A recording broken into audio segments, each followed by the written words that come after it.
You're busy, you've got a decent practice, but nobody wants to be decent. You want to be great, and you want to have a great practice. So how did the most productive, profitable dentist in the nation balance real life, work, and profits, and somehow make it all seem fun? Well, it comes down to simple, everyday practices. So grab a lunch, join us as we chat with top clinicians and influencers to discover their formula for uncommon success. Are you ready? Then it's time to explore everyday practices. Hey everybody, welcome to Everyday Practices. Today we have our PDA coach, Valerie Kentrick. Valerie, how are you doing today? I'm doing great. Thanks, Chad. Excellent. And just for our listeners, of course, this is Chad and hi, we've got Regan over here. How you doing? I'm doing great today, Chad. Hi, everybody. All right. So today we wanted to kind of dive into a different coaching aspect. Was not just, Valerie, as you were mentioning, the new patient experience, because that seems to be a topic. You distinguished it by saying the patient experience. So tell us. Yeah, so the patient experience, a lot of this is stuff we already know, and we do it. We want to do it in our practices. The teams want to do it. The doctors want to do it. But we have to remember, it's not just for new patients that we kind of roll out the red carpet. We have to make sure every single patient has a great experience, feels comfortable, warm, welcome, appreciated in our offices, because they get to decide at any time they can go somewhere else. Mm-hmm. And that's why I say the patient experience, it really is for all of our patients.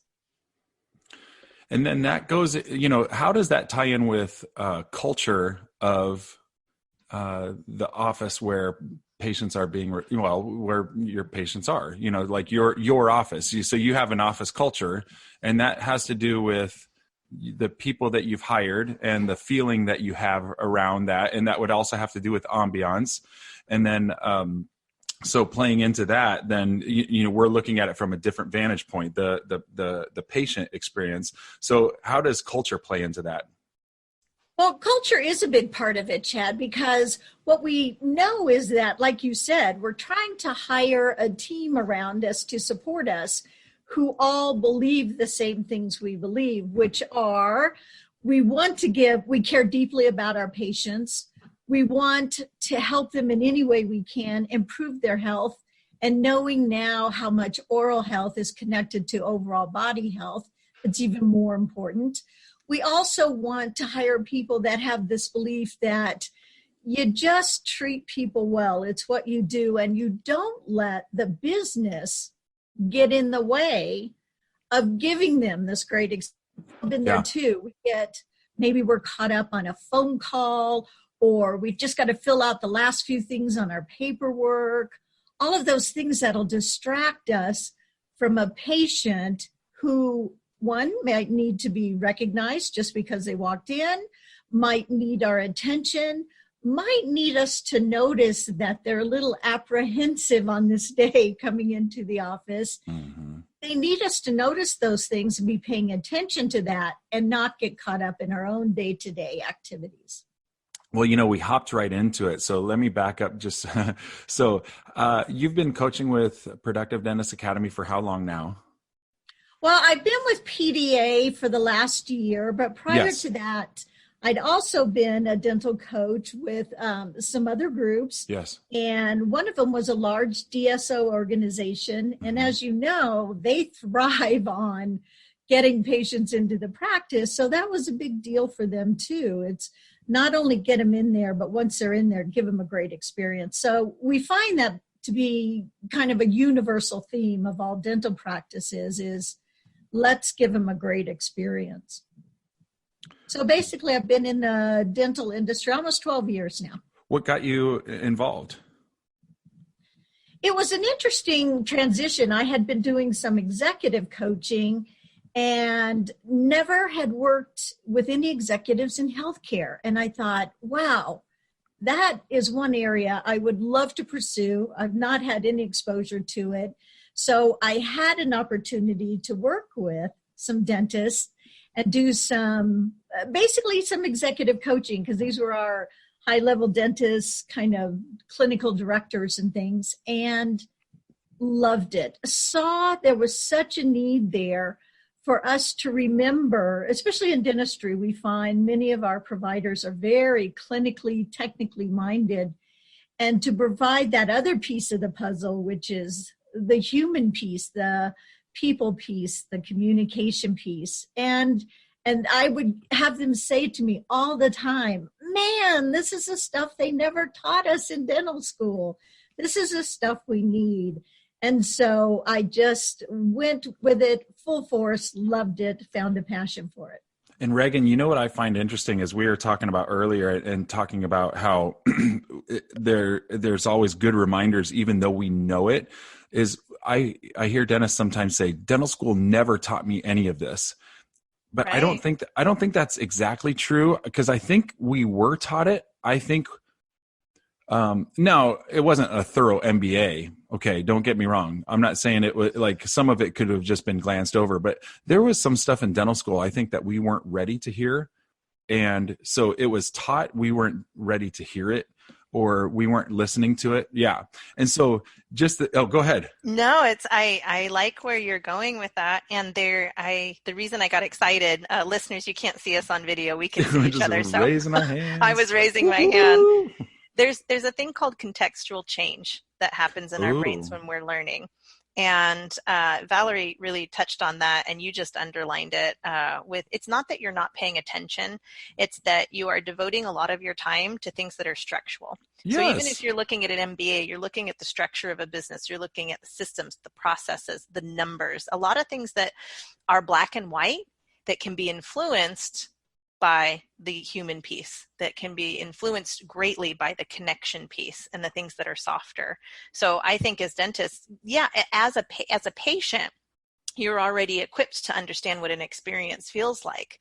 And a 10-star experience feels that way by you not noticing things because the phone is answered, and being on time is a big importance. You know, you're seated in the chair at appropriate things. But Chad, I think, you know, when you're going through dental school, you're trying, I would assume, because I'm not a dentist, right. But yep. you're worried about the molecular structure of things and how long you're going to let your topical sit and how you perform your fillings. And I mean, you're working on things that need to happen from a real structural standpoint. Yep. And so we don't always have that time. Yeah. And you know, so like it's really cool. We're talking about the difference between, Valerie, as you said, someone in dental school, or wait, let me say that again. Someone that's out of dental school saying, back in dental school, we didn't learn about it. It's like, well, technically they did, because there's stuff I remember some classmates saying, we didn't even learn about that. And I'm thinking, yeah, I remember learning about it. But if you didn't pick up on that, it's because you were maybe doing better at another class that I wasn't doing so hot at, or that you had a 1 p.m. Patient that afternoon that for this 11 o'clock class that they were talking about this or that you were just like, oh, okay, blah, blah, blah, you know, so you weren't ready. The context was you weren't ready. And so, you know, the same thing with the patient is we know that in our waiting room that we should get rid of clutter, and maybe we once a month should go through our front door and look at everything and do an office sweep, as my coach Carrie calls it, you know, looking through and saying, okay, you know, what's everything, how's it look from someone coming into the office, not just for the first time, but maybe for the 100th time, you know, are they looking at the water stain on the ceiling tile? Are they, you know, noticing that you have runner boards that are pulled up or that are, you know, all marked up and stuff like that. So those kinds of details. But Valerie, it's not just the details of what you see. What else is it for the new patient experience as they're coming in? No, I said that wrong. Not new patient experience, the patient experience. There you go. Well, I think that one of the things we forget is that for many of our patients, it takes for them so much courage to just walk through that door, because of their past experience, because of other family member stories about dentistry, because of things they've read, because of just one little thing that seemed out of place to them that gave them this feeling that it's a scary, anxious place, the dental office. And so if we just remember that each time they're walking in, it took them a lot of courage to just walk through the door. And that's why I know a lot of the doctors and teams we work with talk about, gosh, these patients cancel on me all the time. And it's part of it, not the only reason, but part of it is just they didn't overcome their own fear that day, get up enough courage that day to walk through the door. So what that means for us on the inside of that office, right, is that when they do walk through that door, we have to make sure it's that warm, welcoming, comforting feeling that they receive so that they don't turn around and dash back out, right? Yes. And we get them coming back time and time again until we can help them work through those anxieties and feel very comfortable coming into our offices. So, like you said, it isn't just what they see, it's what they're feeling before they walked in and how we can help reduce that. And so it's got to be, first of all, that warm smile that greets them as soon as they walk through the door. Someone has to look up and acknowledge them. And again, like I was mentioning before, sometimes we get so caught up in what we're doing, we forget to look up. I just had an epiphany too. And I don't just throw that word out there like, twice an hour or something like that. But I thought I'd point out, like, today I had a patient come in and she was all nervous. No, we saw her husband first.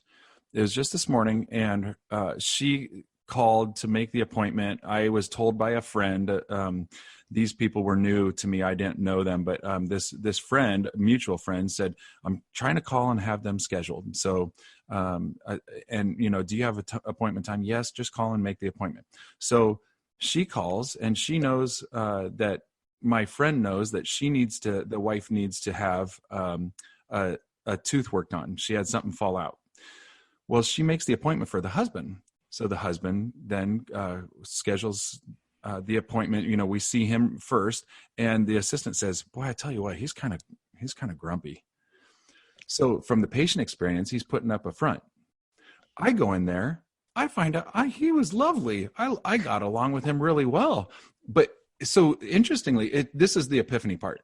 The patient experience was that we were thinking that he was grumpy, or that there was something perturbing him, whether it be, that this is going to cost him money, or this is taking time out of his day, or maybe he's just a grouchy guy altogether. Who knows? We don't know. We're trying to figure it out, right? We're trying to open his book and figure it out.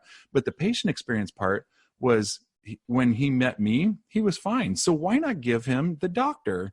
We always say that the doctor, is the guy that gets the happy side of the patient. Well, why don't we give the patient more doctor time? We only give them 2 minutes at a time. And we always go, man, the assistants or the hygienists are just like, he's such a grouch for me, and now he's going to be all just nice for you. It's like, well, then why don't you just cut to the chase and bring in the doctor to butter him up a smidge? I don't know where to take it from there, because then they can go back to being grouchy when you leave the room. But, most of the time we know what the answer is. So funny enough, you just said it, like earlier, that we know what the answer is. And it's just, we always just say, well, man, he's really nice for the doctor, but then he's so mean for everyone else. It's just like, well, then why don't you bring in the doctor and give him some more doctor time and cut to the chase, and let's get the work done, So I don't know. It just came as an epiphany to me.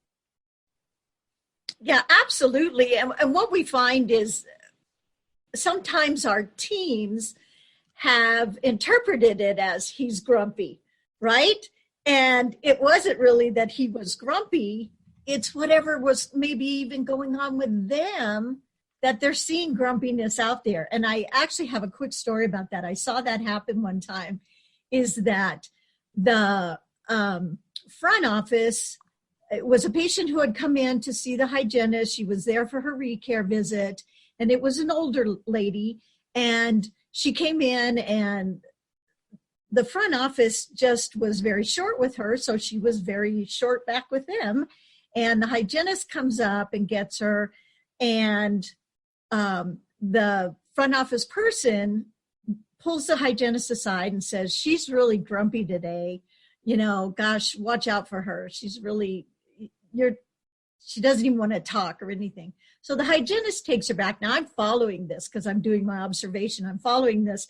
I go back and watch, and the hygienist luckily did not take that as to be actual. She decided she would figure out for herself, started engaging the lady in conversation who was willing and happy to have a conversation. They had a great visit, finished up her preventative maintenance cleaning and took her back out. And even back at the front, because that front office person already had decided this is how this woman was, she was short with her again and just said, well, you need to, you owe us 184 or something like that today. I mean, just which sounds so super nice. Yeah. So anyway, so the lady left, and I then chatted with the office manager and said, hey, I want to talk to you about an interaction I saw, and asked him to please follow up on that, check in with the team, and check in with that patient too, make sure she was okay. Well, he ended up calling that patient and letting me know that she had said, yeah, she didn't know what was wrong. She was pretty quiet that day because she wasn't feeling well. And she actually ended up going home and feeling worse, whatever she was getting sick with. And so, but the one interpreted as grumpy. Yes. So that's what I'm saying. Sometimes it's our own stuff we're putting on our patients and not really giving them the benefit of the doubt. Yeah. I saw two things that really just stood out for me, you guys, from the non-dental perspective is, Valerie, you slowed things down. So I've heard Dr. Bruce say for a very long time, the whole time that I've been with PDA, that being more productive intuitively feels like you need to be working harder or faster. And it's actually the opposite of that. And Chad's epiphany was awesome. And I say that because I was in office in Bruce's practice last May, and I saw him do exactly that. His office is so free of the stressful energy, and they talk a lot about non-judging. So I've never thought about a patient coming in and thinking of them being courageous. I've never thought of that before, that it takes courage for some people to come in. Now, I'm a weird tooth person. I love teeth like crazy. So to me, it's something that I just get excited about, but I don't think about oftentimes what other people are experiencing. And if I knew Chad was going to come in and see me right away, like Dr. Bruce does, it does definitely set that tempo. And you just not only you took it, Chad, from the patient experience, but you're supporting your team in that. Can you imagine if you could correlate that through the year and said, I've actually decreased the stress of my team because they're not dealing with a quote unquote grumpy person because they had that first hi, happy to see you. It could be something as simple, right, as just, putting your arm on their shoulder as you're, going by. Great to have you here. I'm going to follow up with you in a few minutes, and you're in the best hands capable. I love my team, and then off you go. Wouldn't take you that long, right? No, to set the tone. Yeah. Yeah. Right. And to give those patients, and they absolutely, you're right, Chad, they come in to see the doctors or the providers. Like in that case, it was the hygienist, but they come in to see the providers. Yes, they end up loving the team, but it's you that they know in many cases cares the most about them and their well-being. The others are going to treat them well, but you care about their well-being. That's their perception. Right. And so that's why many of them do feel more comfortable with our providers, right? With the doctors and the hygienists. And they want to see the person who they believe cares the most about their well-being. Yes. So I was asking you earlier before we hit record to talk about any favorite books that you've read over the last year, and you had something in mind. Tell me about that. Yeah. So one of the ones I read, and the title's Mindset, but I wanted the subtitle because it struck me, The New Psychology of Success. That was the piece couldn't remember. I wanted to grab my book.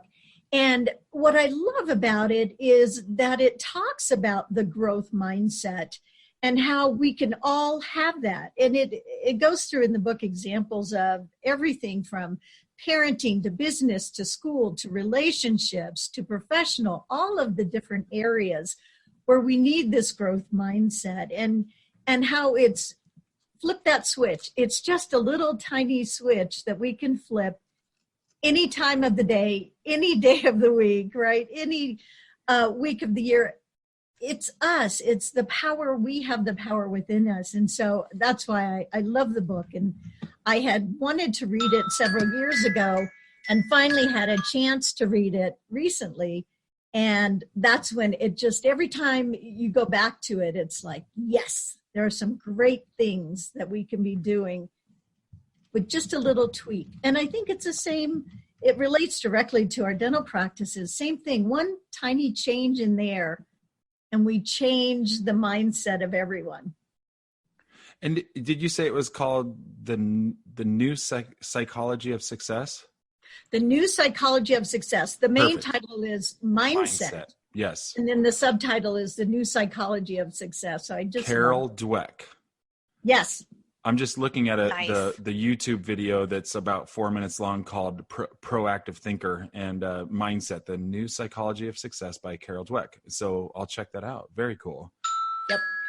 Does she get, I love that little ding, by the way. I know. Valerie. It makes me think that Jennifer Hinesley is telling us to get back in the room. Right?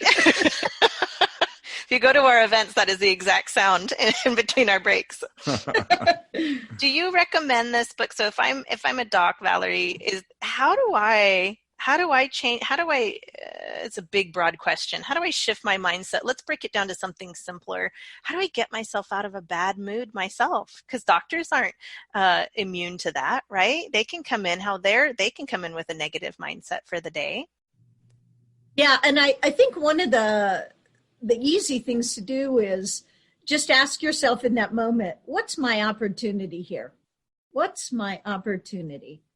And that takes it from the woe is me, right? Which is all of this is falling down on me, to wait a minute, what's my opportunity here? I can choose. I can choose to change how I'm feeling. I can choose to focus on something else. If this particular thing is dragging me down, I can choose to go in another direction. And I think that's a big part of it. We have the choice. Absolutely. Amen. You get an amen for that one. All right. I want to wrap this up, Valerie, by asking you a third very deep question. It's thought-provoking, and the masses want to know: bacon or eggs? Bacon. Excellent. You're a bacon. Very definitive. Hey, Valerie, tell us, where are you? I forget where you live. I'm in Denver, Colorado. Okay, and your street address? This is just going out to public people. No, I'm just kidding. You're in Denver. Okay. I'm in the metropolitan area of Denver, so. Are we sending her flowers? Is that what we're doing? Are all the listeners sending her gifts? Yeah, that's it. So yeah, just That's it for the holidays. Yeah. Well, everyone, thanks for joining us today on Everyday Practices. Again, we were here with Valerie Kendrick from Productive Dentist Academy. Bring your lunch or take us to the gym again next week to improve your everyday practices. Also, subscribe on iTunes, follow us on social media, and sign up for our email list. Now get out there and win with Everyday Practices.